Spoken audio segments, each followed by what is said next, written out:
SBI main branch ಎದುರುನೆ ಒಂದು robbery ನಮ್ಮ murder ಆಗಿದೆ. ಇಬ್ಬರು ಆರೋಪಿಗಳು ಬೈಕ್ ಮೇಲೆ ಬಂದು ಇಲ್ಲಿ ATM ವ್ಯಾನ್ಗೆ ದುಡ್ಡು ತುಂಬ್ತಾ ಇರುವಾಗ ಅವ್ರ ಮೇಲೆ ದಾಳಿ ಮಾಡಿ ಫೈರಿಂಗ್ ಓಪನ್ ಮಾಡಿ ಒಬ್ಬರನ್ನ ಕೊಲೆ ಮಾಡಿರ್ತಾರೆ, ಇನ್ನೊಬ್ಬರನ್ನ ಗಾಯಗೊಂಡಿರ್ತಾರೆ.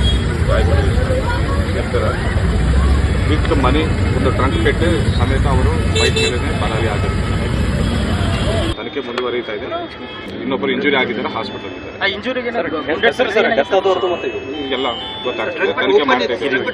ಟ್ರಂಕ್ ಪೆಟ್ ಹೆಂಗೆ ಓಪನ್ ಮಾಡಿದ್ರೆ ಗೊತ್ತಾಗ್ತಿಲ್ಲ, ಓಪನ್ ಆಗಿದೆ ಅಂತ ಸದ್ಯಕ್ಕೆ ಮಾಹಿತಿ ಬರ್ತಾ ಇದೆ. ಅದೆಲ್ಲ ಮಾಹಿತಿ